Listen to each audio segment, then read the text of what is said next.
Liberté de ton, l'émission politique de Radio CFOD, tous les dimanches à 20h. Liberté de ton, c'est de l'analyse, du décryptage de l'actualité nationale et internationale sur Radio CFOD. Mesdames et messieurs, bonsoir, bienvenue à votre émission, à son tout premier numéro, La Liberté de ton, sur la 100.7 MHz. Aujourd'hui, nous ouvrons cette émission en portant notre réflexion sur le thème participation citoyenne dans la réforme de la décentralisation, et nous allons accentuer notre débat sur la décentralisation à l'épreuve de l'inclusion. Avec la constitution de la 5e République, le Tchad amorce un niveau de décentralisation à 2 niveaux. Sur le papier, l'autonomie des collectivités autonomes se trouve renforcée. Les élections locales prévues pour le 29 décembre 2024 ont pour finalité de mettre en œuvre tout le processus de cette décentralisation qui émane du référendum constitutionnel du 17 décembre 2023. Et c'est dans cette perspective que le lundi 4 novembre 2024, les membres du Conseil national de transition, qui fait office du Parlement provisoire, ont examiné et adopté la loi organique portant sur la répartition des compétences entre l'État, c'est-à-dire le pouvoir central, et les collectivités autonomes. Les discussions sur cette loi ont été conduites par le premier vice-président du CNT, M. Ali Koluti Tchaimi, en présence des 2 ministres, à savoir le ministre d'État, ministre de l'administration du territoire et de la décentralisation, M. Liman Mahamat, et la ministre secrétaire générale du gouvernement, Dr Ramatou Mahamat Outouin. Le texte au final a été voté par 143 voix sur 154 votants présents à la plénière, dont 9 abstentions et 2 contre. Pour discuter de ces sujets dans ce numéro de votre émission, La Liberté de ton, je reçois Djividi Boukar Diben, homme politique et spécialiste de la décentralisation. Bonsoir, Monsieur Djividi. Bonsoir. Le deuxième invité, Dr Sitak Yombatna Beni, homme politique également, juriste, enseignant, chercheur. Bonsoir, docteur. Bonsoir, Gédéon. Merci. Le troisième invité, Soumaïn Adoum, leader de la société civile, consultant en développement rural. Bonsoir, monsieur. Bonsoir. Merci à vous tous d'avoir accepté l'invitation de la radio CFOD. Moi-même, à la présentation, je suis Azdoum Awina Gédéon. Vous suivez Liberté de ton, l'émission politique de Radio CFOD. Nous entrons donc dans le vif de notre émission. Je l'ai évoqué tout à l'heure, sous l'effectif donc total des 193 membres que compte notre Parlement transitoire, et seulement 154 conseillers étaient présents à la plénière, donc 143 ont approuvé la loi, 9 n'ont pas voté et 2 ont voté contre. Ce qui veut dire que 39 conseillers étaient absents. Alors, la question que j'aimerais tout de suite vous poser, Monsieur Djividi, quel commentaire faites-vous du nombre élevé d'absents à une plénière portant sur une loi aussi importante? Tout de suite, l'importance du nombre d'absents et d'abstentions m'évoque un petit peu un désintérêt. Un désintérêt, sinon c'est une loi très importante. La décentralisation, elle est importante pour un pays. Et dans un état de droit, la décentralisation est une très bonne chose parce que la décentralisation, elle renforce la démocratie à la base. Donc, si les conseillers se sont abstenus majoritairement, fortement, et même des gens qui n'ont pas souhaité être présents au débat, pour moi, cela m'évoque un désintérêt. Alors, M. Djividi parle de désintérêt à partir du nombre d'absents, 39, et puis 9 n'ont pas voté, ça fait quand même 48 personnes. Alors, docteur, comment vous justifierez-vous donc ces désintérêts, manifestement? Bon, déjà, merci beaucoup pour l'invitation. Et puis, déjà, nous, on n'a pas déserté. Vous nous avez invité 3, nous sommes là 3. Donc, c'est déjà une bonne nouvelle. Et puis, en plus de ça, deuxièmement, je pense si c'est une émission qui démarre un programme, je pense que vous avez bien fait de choisir ces 3 personnes parce que je ne connais pas meilleur, je veux dire, combattant du développement rural, des questions développement rural que M. Soumaïn, qui travaille sur ces questions depuis très longtemps. Donc je pense que vous avez fait vraiment le meilleur choix.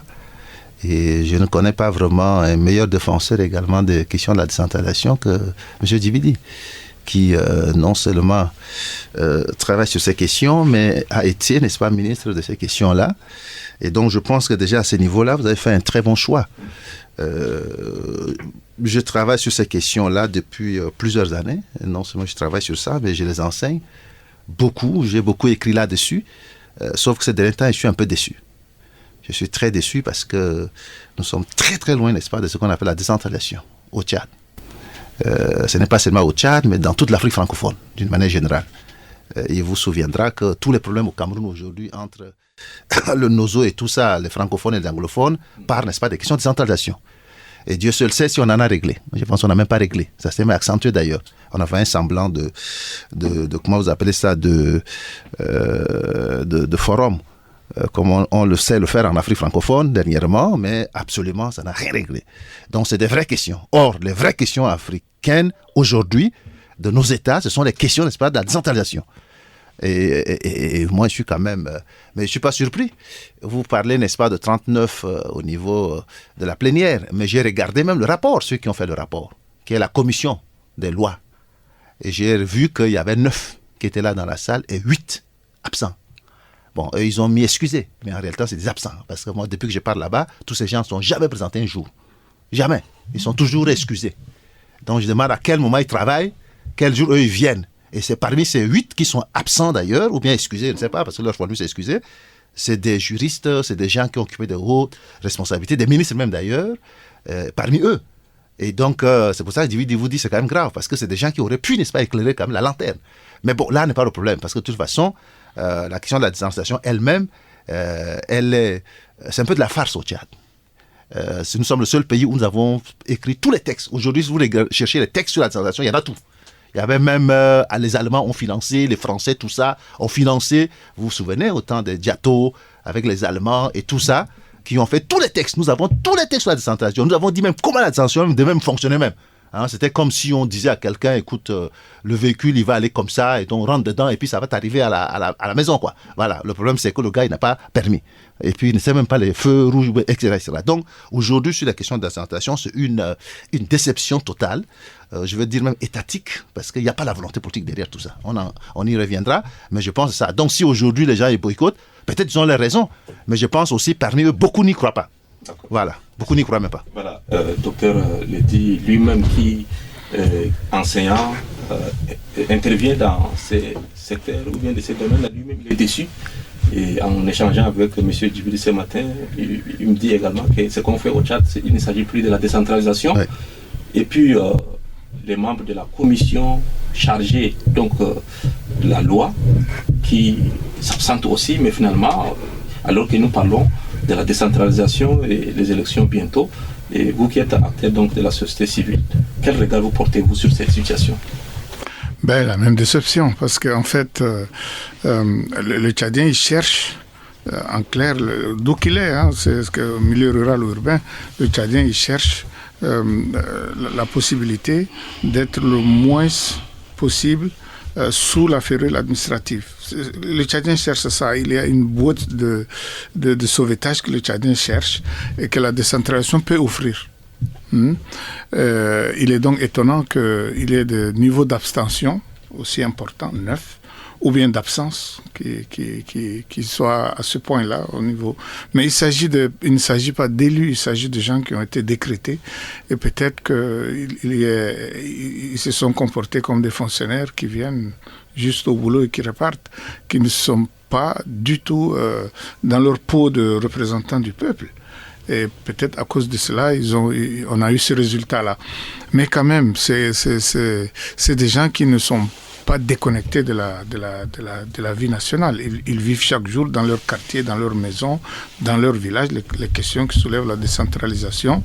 Et on n'a pas oublié les débats qui ont eu lieu autour du référendum constitutionnel, où la question c'était de voir entre la décentralisation et la fédération laquelle pouvait être adapté au contexte national.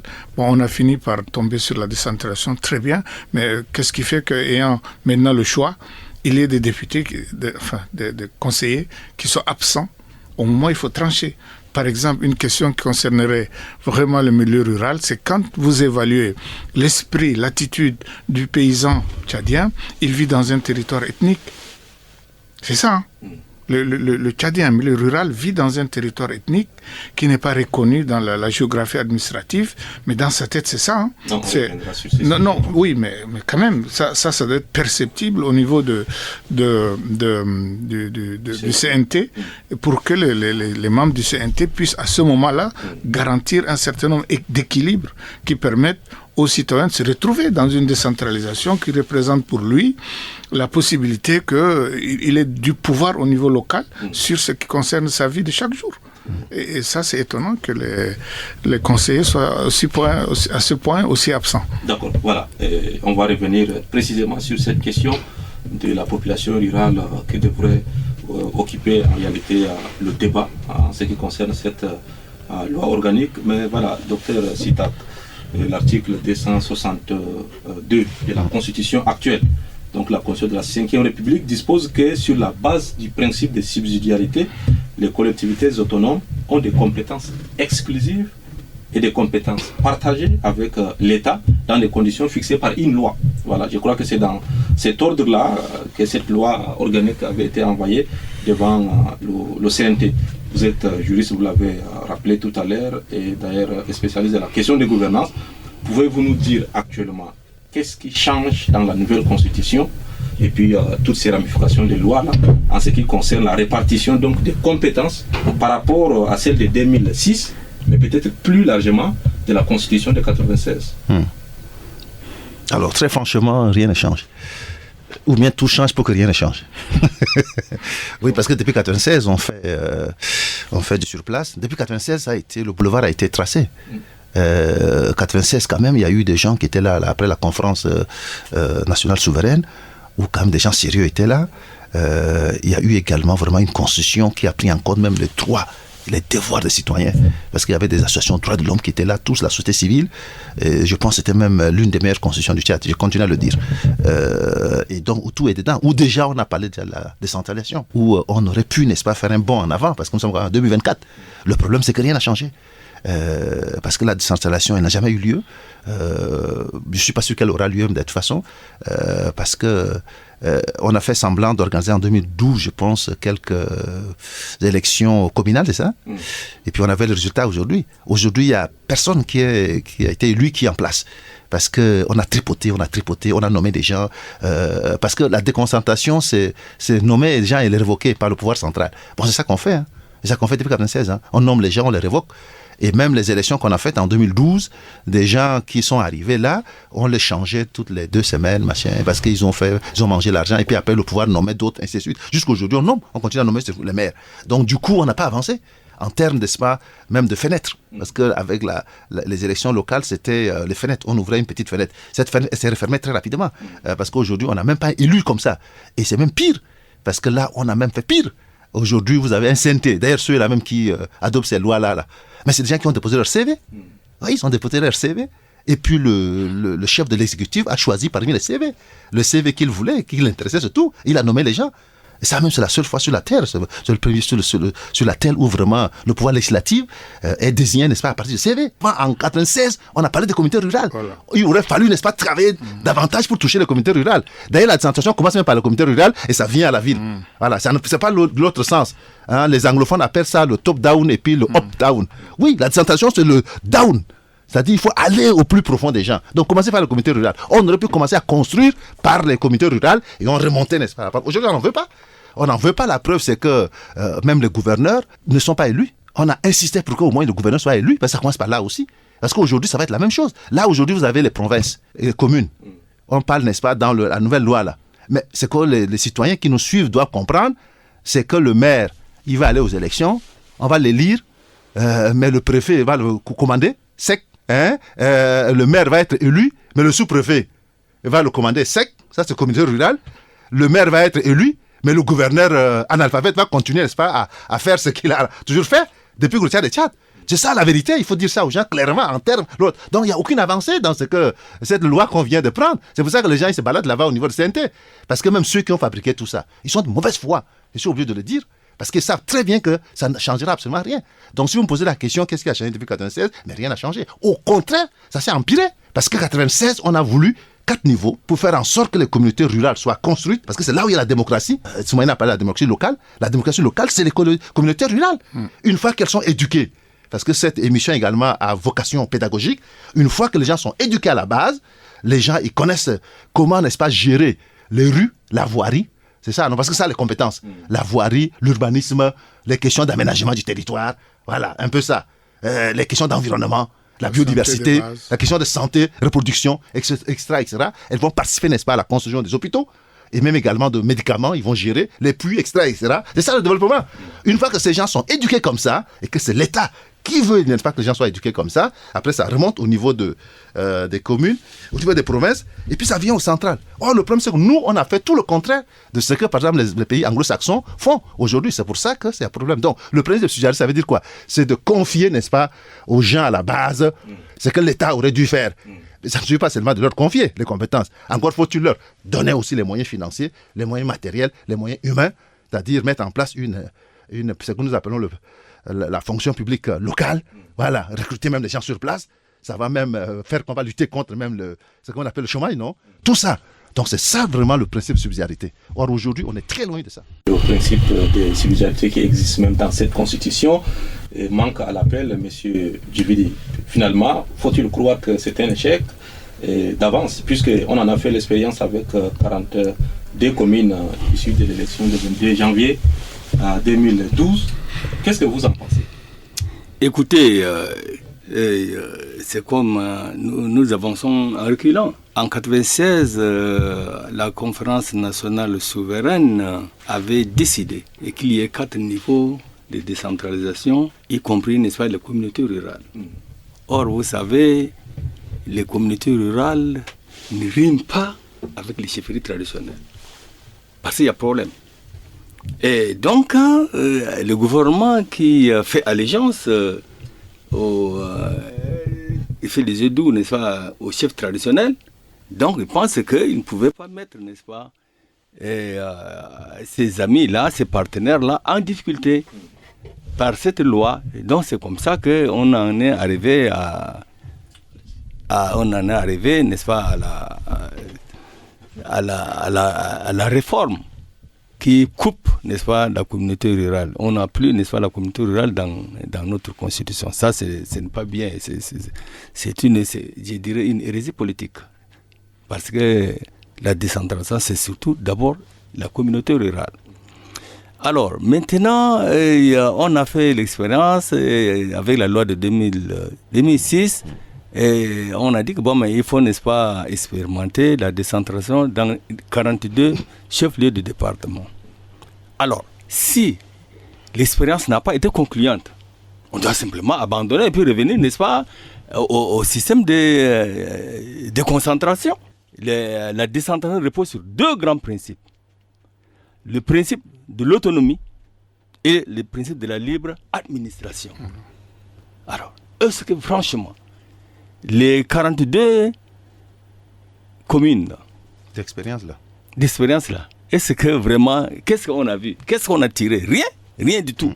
Dans un système de décentralisation, les autorités de tutelle là, ils doivent simplement observer si c'est que vos décisions là contrarient les lois du pays. Un contrôle de légalité. Ils sont là pour le contrôle de l'égalité. Voir est-ce que ça contrarie, est-ce que c'est en conformité, c'est ça. Mais on n'a pas à donner des ordres à l'autre au nom du principe de la libre administration. On n'a pas des orientations à donner, n'est-ce pas, aux conseillers élus. Non, on n'a pas de droit. Donc aujourd'hui, nous pensons qu'il y a beaucoup, n'est-ce pas, des interférences. Il y a beaucoup des interférences. Par exemple, parfois, j'ai appris, parfois on déplace les lieux de réunion, on les déplace, et puis on copte des gens, on s'organise, on dit que... Alors, mais ça, je vous dis que ce n'est plus la décentralisation. C'est tout sauf la décentralisation. Nous avons vu aussi des communes qui ont été privées de leurs ressources financières. Oui, bien sûr. Oui, on en a vu. On a vu. Donc, normalement, il y a les collectivités autonomes ils doivent disposer de leurs ressources comme ils l'entendent. Voilà. Ils doivent disposer de leurs ressources comme ils l'entendent. Mais est-ce que dans la nouvelle constitution, il n'y a pas de garantie pour ne plus retomber dans les mêmes expériences amères des... À ce que je sache, je n'en vois pas.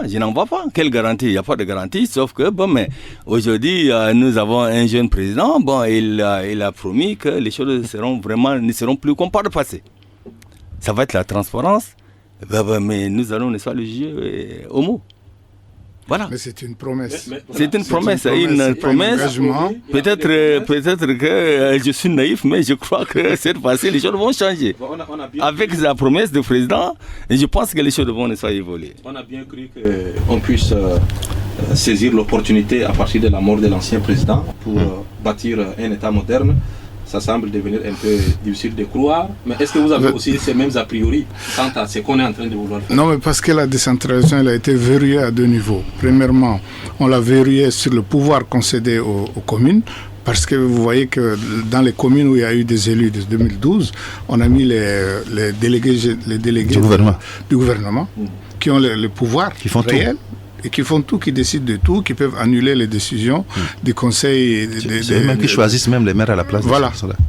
Donc ça, c'est le premier verrou. Le deuxième verrou, il est financier, parce que les communes ne disposent pas des ressources qu'elles collectent, alors que la loi leur donne...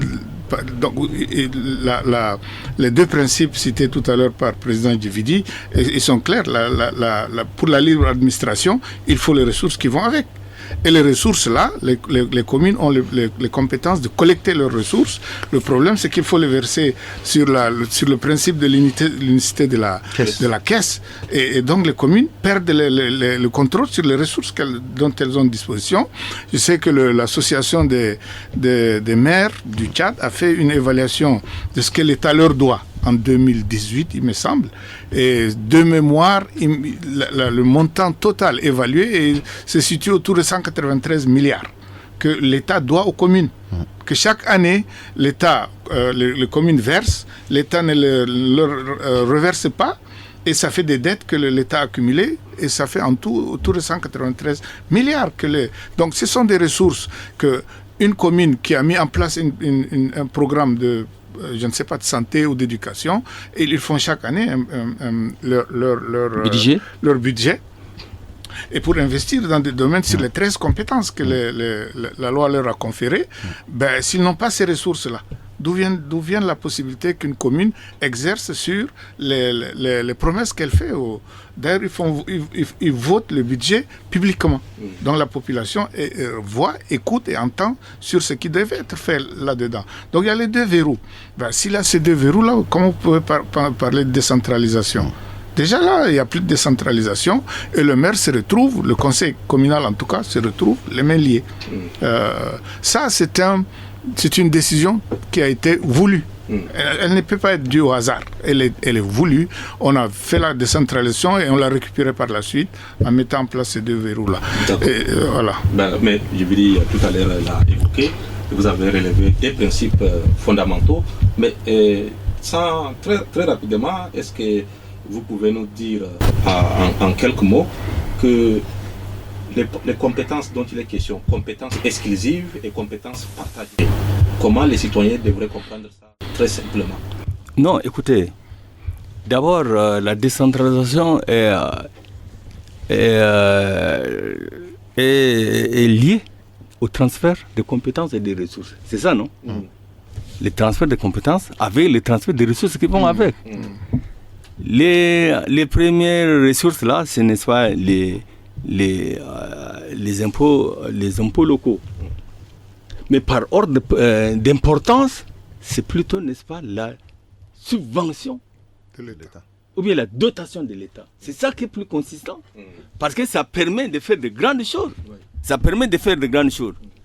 Je donne un exemple. Vous voulez peut-être construire un hôpital ou bien une école communale dans une ville où il n'y a pas assez de commerçants pour générer, n'est-ce pas, des impôts locaux et ainsi de suite. Cette commune doit compter sur, n'est-ce pas, la solidarité. La dotation. Il faut faire ça, la dotation. On a vu qu'il y avait des communes qui avaient énormément de difficultés. Énormément de difficultés. Même pour payer, n'est-ce pas, les gens qui travaillent là, ils ont des problèmes. C'est le cas de la commune de Béré, par exemple, chez toi. C'est ça. Oui. Donc, ils avaient toutes les difficultés. Mais on a créé, n'est-ce pas, des départements. Qui dit département dit commune urbaine. Hein? Ça veut dire qu'ils ne concernent pas le vote. Mais ils vont avoir quelles ressources pour fonctionner? Ça là, ils vont avoir quelles ressources pour fonctionner? Logiquement, on aurait dû faire, n'est-ce pas, un découpage réaliste. De grands ensembles. On met ensemble des grands ensembles, 2, 3, 4, 5, c'est suffisant. Et comme ça, on peut, n'est-ce pas, avoir on peut collecter un peu de recettes conséquentes pour peut-être, n'est-ce pas, faire face à d'autres. Et surtout, j'ai dit, la ressource la plus importante pour le fonctionnement d'une collectivité, c'est la dotation de l'État. Il faut que l'État donne les moyens, parce que la collectivité, c'est quoi? C'est un démembrement de l'État. C'est-à-dire que c'est l'État lui-même. C'est-à-dire que c'est là où l'État devait, n'est-ce pas, travailler, et maintenant on concède ça, n'est-ce pas, à la collectivité. Et puis, elle fait à sa place. Donc on doit, n'est-ce pas, lui donner les moyens, n'est-ce pas, de travail. Mais on ne le fait pas. Pire, même leurs maigres ressources qu'ils collectent ne sont pas reversées. D'où la difficulté, n'est-ce pas, des collectivités à fonctionner. Ce n'est pas agréable d'être maire. Mais ce n'est pas agréable d'être maire. Tu ne peux même pas payer, n'est-ce pas, tes employés, tes collaborateurs. Donc ce n'est même pas agréable d'être maire dans ces circonstances. Merci, voilà. M. Djibidi Boucar, docteur Sitak. Les compétences exclusives et les compétences partagées, ça tient à quel niveau? Mais c'est la loi qui prévoit. Vous avez les compétences que la loi donne. J'ai cité tout à l'heure, n'est-ce pas, l'environnement, vous avez, comment on appelle ça, les questions économiques, le développement économique d'une région, d'une province, de la commune, de la communauté rurale et tout ça. Vous avez des écoles maternelles pour ce qui est commune et tout ça. Vous avez des routes, pas toutes les routes, il y a des routes où l'État doit investir. Encore qu'au Tchad, on n'a même pas une route nationale. Dans plusieurs pays sur la terre, il y a la nationale 1, nationale 2, nationale 3, nationale 4. Au Tchad, il n'y a même pas la nationale 1. C'est quelle route au Tchad qui s'appelle nationale 1? Il n'y en a pas. Donc, il y a aussi des routes, de tout ce qui est voirie, tout ce qui est aménagement du territoire, etc. Ce sont des prérogatives qui sont accordées, n'est-ce pas, par la loi, donc par l'État, à ces collectivités-là, pour qu'elles puissent, n'est-ce pas, gérer au plus près. Parce que la décentration, en fait, ce qu'il faut dire, c'est gérer au plus près. C'est-à-dire, l'État ne peut pas rester de loin et puis gérer l'école, gérer les hôpitaux, etc. C'est ce que le dans les besoins. A voulu expliquer en créant plusieurs sous-préfectures. On compte 500 donc, qui devraient constituer des communes. Oui, mais tout ça, c'est même ça obéit à de logique. Il vient de vous dire, le président Djibidi vous a dit, ça obéit à de logique. Quelle est la logique qu'il y a derrière tout ce qu'ils ont créé au Tchad? Aucune logique. Ni sociologique, ni anthropologique, ni historique, ni politique, ni culturelle. Par exemple, aujourd'hui, les départements qu'on est en train de créer là, ça obéit à quelle logique? Parce que décentraliser aussi, c'est mettre, n'est-ce pas, des gens sur le même territoire. C'est pour ça qu'il dit qu'il faut condenser tout ça, de manière à ce que les gens soient capables de pouvoir, avec les moyens qu'ils ont, le peu qu'ils ont, qu'ils collectent, et avec la dotation de l'État, comme on l'a dit, qu'on soit capable, n'est-ce pas, de développer un certain nombre de services pour les populations. Et donc, c'est un peu ça. Or, aujourd'hui, il n'y en a pas. Puisque aujourd'hui, même les ministères, au niveau même central, on vote 1000 milliards, 2000 milliards chaque année, budget de l'État. Les ministères ne voient rien. Vous n'avez rien dans les ministères. Vous ne pouvez même pas acheter même, comment on appelle ça, les stylos à billes. Vous ne pouvez même pas acheter même rames de papier. Donc, il y a un problème.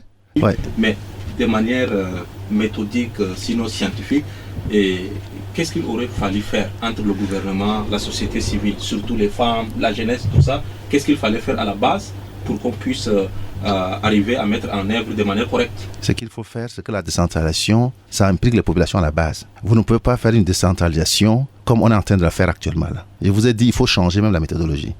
C'est le down. Tout doit partir du down pour venir au up.